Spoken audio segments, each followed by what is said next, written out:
de gasometría, control de electrolitos, hemograma y control del hematócrito. Todo eso en el laboratorio. Por eso que los pacientes necesitan un control estricto de todo esto y por eso tienen que estar en terapia intensiva. Fíjense ustedes que la presión sistólica, ¿no es cierto?, no debe pasar de 150.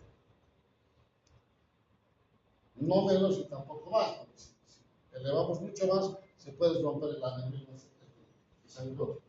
Ahora, esto que se habla de si la presión inestable de usar en general, ya cuando el paciente está muy inestable en tema de la presión. ¿Por qué? Porque la intubación a veces provocan las famosas hipotensiones severas y provocan lo que se llama las isquemias. No vale la pena, digamos, usar. Si ustedes están, no lo usen, pero tienen que saber que, digamos, es como una medida extrema de los pacientes que tienen un mal manejo de la presión arterial. Ahora, tienen que entender esto, sí. Una de las complicaciones de los pacientes es que hacen hiponatremias. ¿No es cierto? ¿Por qué? Porque el cerebro del paciente provoca este tipo de cosas, lo que se llama el síndrome perdedor de sal o el SICAP. Son dos patologías totalmente, digamos, de comportamiento diferente, pero ambos provocan una hiponatremia. Por eso es que el control de los electrolitos debe ser constante. Puede provocar estos pacientes una alteración electrocardiográfica como las arritmias, sí. ¿Por qué? Porque probablemente dicen esto se debe a una isquemia del hipotálamo. ¿Y dónde está el hipotálamo?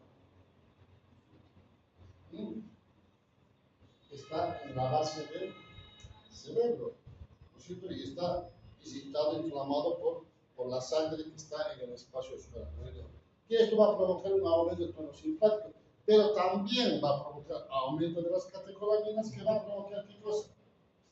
Una isquemia subendocárdica por vasoespasmo coronario. Entonces, fíjense ustedes que cuando hablamos de hemorragia suprarrenal, no solamente afecta al cerebro, sino también afecta al corazón, ¿cierto? Por diferentes vías. Entonces, por eso es que estos pacientes tienen que estar, ¿no es cierto? Tienen que estar. Obviamente, en general, los médicos de terapia, la gran mayoría saben que puede pasar esto y otros no lo saben, ¿no es cierto? Los médicos de terapia. Ahora, el tratamiento del vasoespasmo, ¿no es cierto? ¿Cómo hacemos? En general, se usa los bloqueantes del músculo liso, o sea, los relajantes del músculo liso, los bloqueantes cálcicos como la nimodipina y la nicardipina. Nosotros la nimodipina lo podemos usar nosotros, es un nuevo problema, pero la nicardipina en general se usa más en la terapia.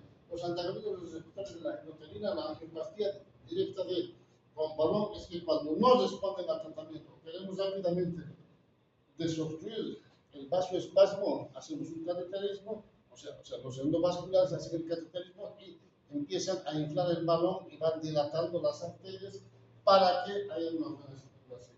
También se usan los antagonistas de los receptores de NMDA, N-metil de aspartato, y los antioxidantes que son los captores de los radicales libres. Todo esto es, ¿no es cierto?, en general, ¿para qué?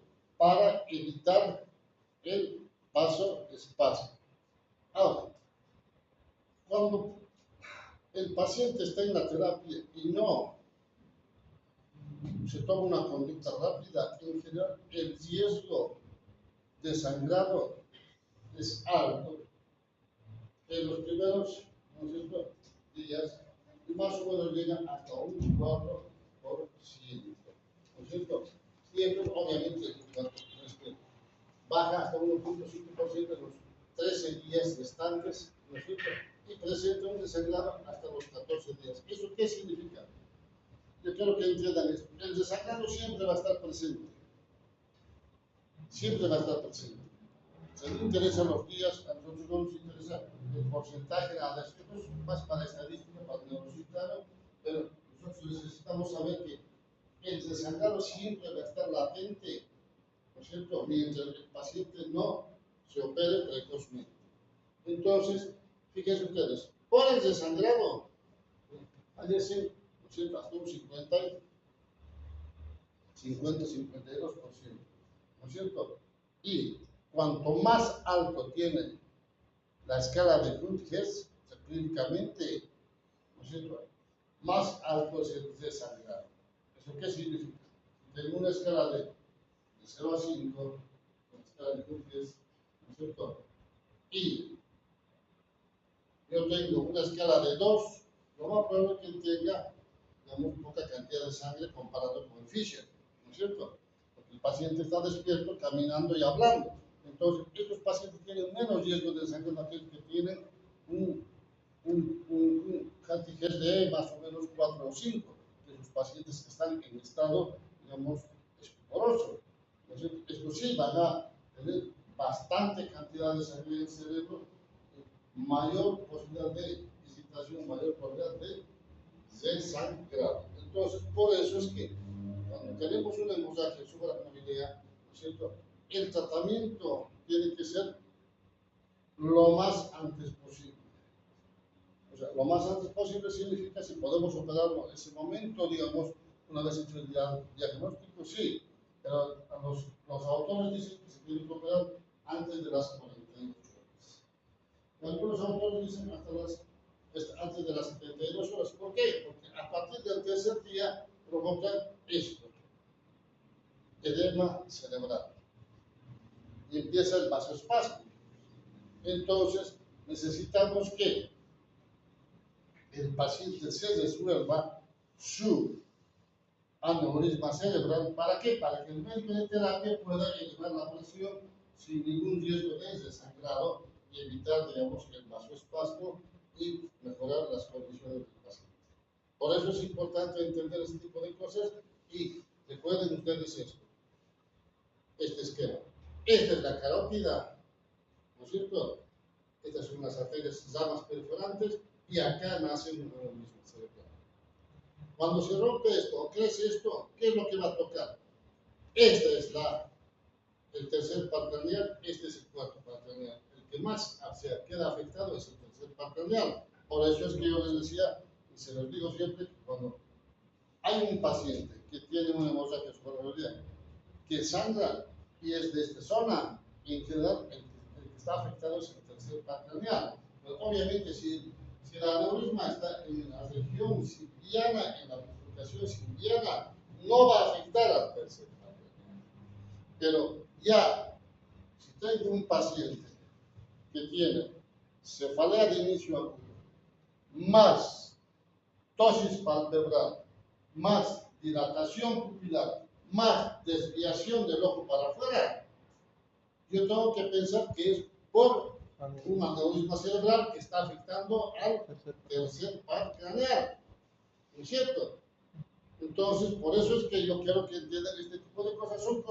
Son generalmente, digamos, casos clínicos que solo tienen que tener presente en la cabeza cuando estén frente a un paciente, ¿no es cierto? Bien.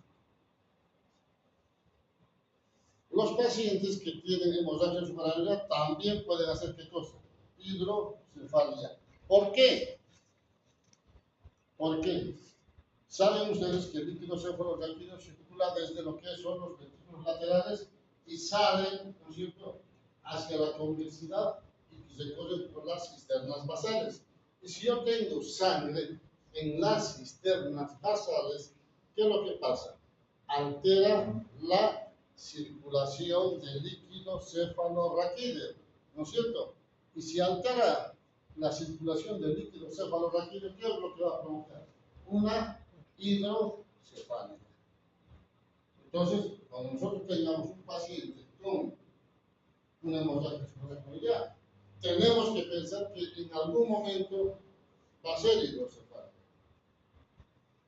¿Por qué? Porque altera la circulación de la sangre y también la reabsorción a nivel de la convexidad. Entonces, estos pacientes no todos terminan con una válvula de derivación ventriculoperitoneal.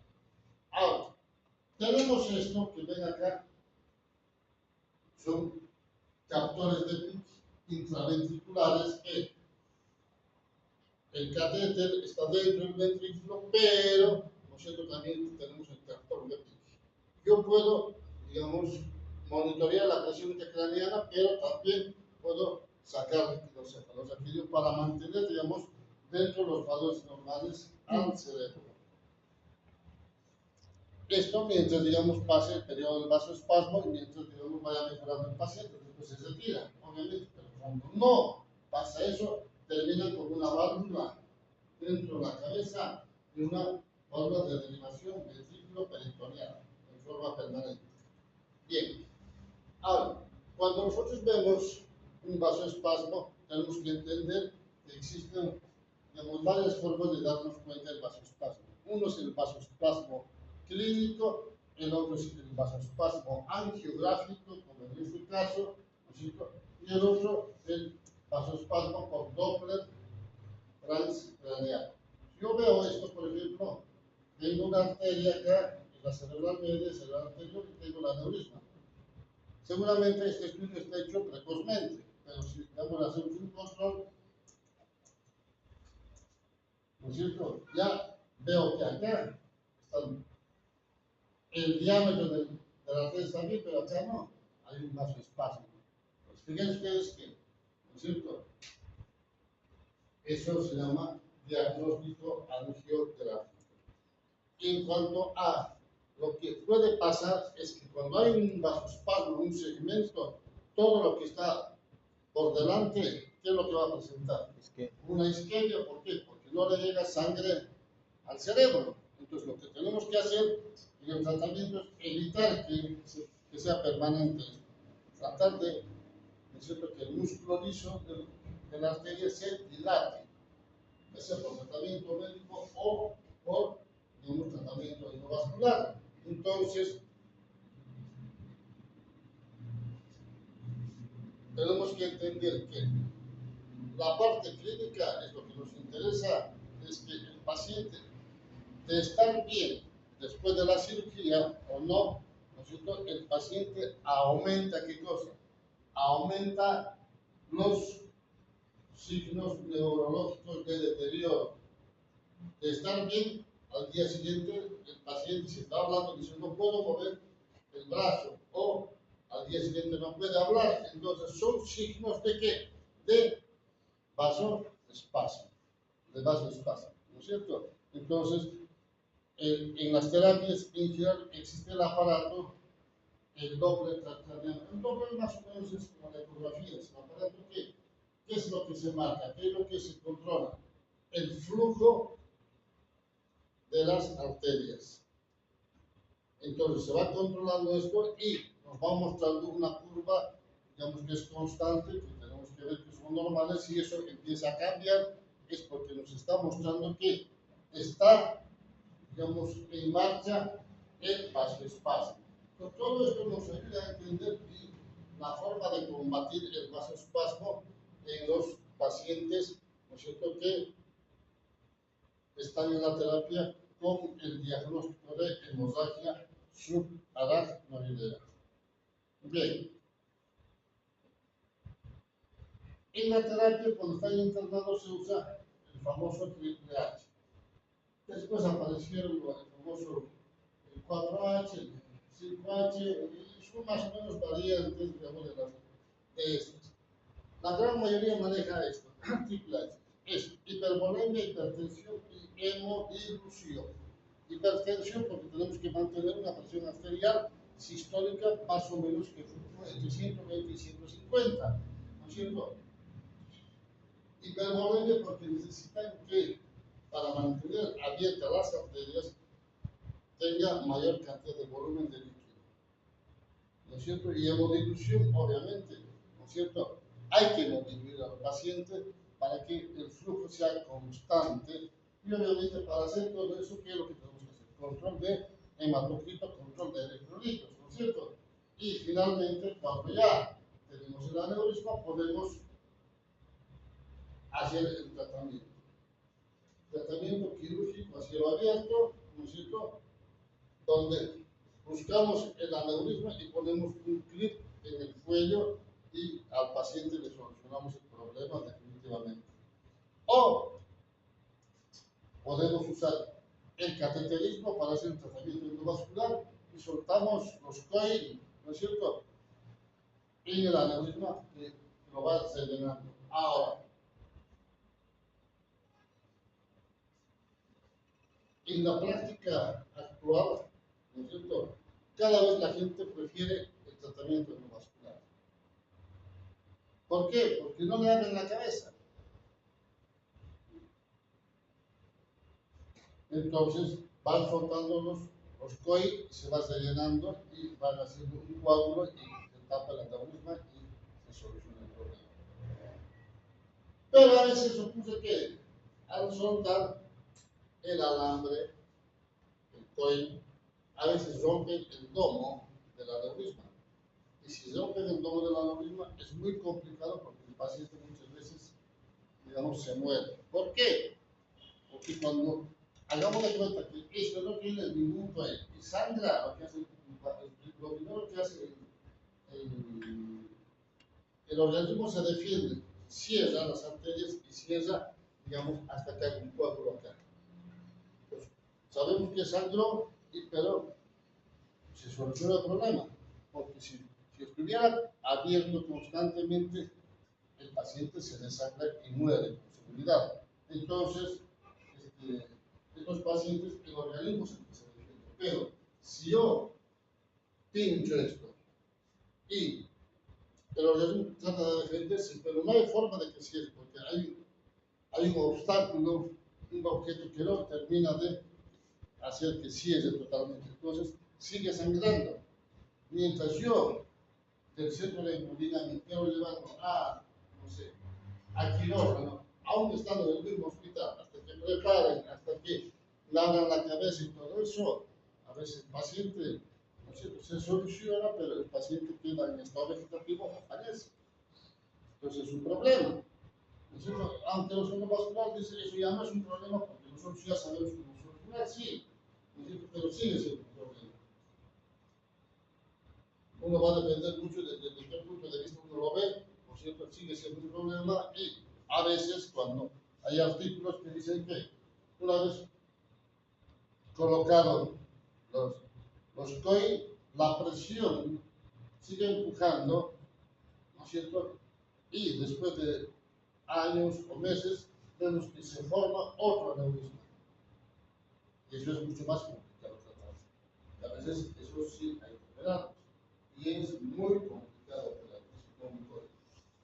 Entonces, por eso es que, ¿no es cierto?, siempre uno tiene que poner en balanza todo eso. Y, obviamente, la diferencia de esto es que una vez que pongamos el clima acá, ¿no es cierto?, está solucionado el problema. No hay el riesgo de que empiece a formar otro aneurisma. Pero, ¿no es cierto?, si quieren, entre comillas, la desventaja es que hay que abrir la cabeza. Y a nadie le gusta que le abran la cabeza, ¿no es cierto? A nadie le gusta que le toquen el cerebro. Entonces, por eso es que cuando tengamos esto, uno tiene que poner, digamos, en consideración al paciente las dos posibilidades. ¿Esto por qué? Porque el paciente, no el paciente, sino los familiares ya estudiaron todo, ya saben todo. Cuando van a hablar con el médico, que es el médico tratante que son ustedes, seguramente ya les van a preguntar, pero no, porque no saben, sino porque ya estudiaron, les toman examen a ustedes. La gran mayoría es así. Obviamente hay pacientes que, ¿no es cierto?, que viven en el área rural o alguna cosa y que sí, creen pero en el médico, creen en la sabiduría del médico, ¿no es cierto? Aún así, igual tenemos que actuar de buena fe, ¿no es cierto?, en las conductas que se deben tomar. Pero en el resto, ¿no es cierto?, si uno ve que si un paciente llega a la consulta y de pronto tienes 7 hijos, que sé yo, 2 son abogados, 3 son médicos, los otros son ingenieros de sistemas, y qué sé yo. Entonces, se meten a estudiar. Ya se estudiaron todos los artículos. Cuando vienen a hablar con ustedes, ya saben que les toman el examen. Entonces, ustedes tienen que estar preparados para responder todo esto. Por eso es que ustedes siempre piensen de esta manera. cada paciente que tiene que tratar y dar una información al paciente, piense que se están tomando examen oral. No es el examen de falso verdadero, selección de rechazo. Es examen oral. Y para eso tienen que saber y entender estas cosas. Por eso yo siempre les digo, yo no estoy de acuerdo con ninguna de las universidades cuando les toman falso verdadero, y tengo que mejor sus universidades decir parámetros y recomendaciones. Es decir, preguntas difíciles, 15%. Preguntas medio difíciles, 50%. Preguntas fáciles, el 50%, o el 50%. Para eso llegaremos las notas, podamos decir a todos, ¿no es cierto? O sea, hasta eso condiciona para que ustedes aprueben. No en esta universidad, en otras universidades. A mí realmente me da vergüenza cuando a mí me daría vergüenza decir eso. Pero es así. Yo siempre digo, entonces, ¿cómo estamos preparando al médico futuro para que enfrente, digamos, cuando termine la carrera? ¿Cómo estamos preparándonos para que sean mediocres? No. A mí no me interesa este tipo de cosas. ¿Alguna pregunta, jóvenes?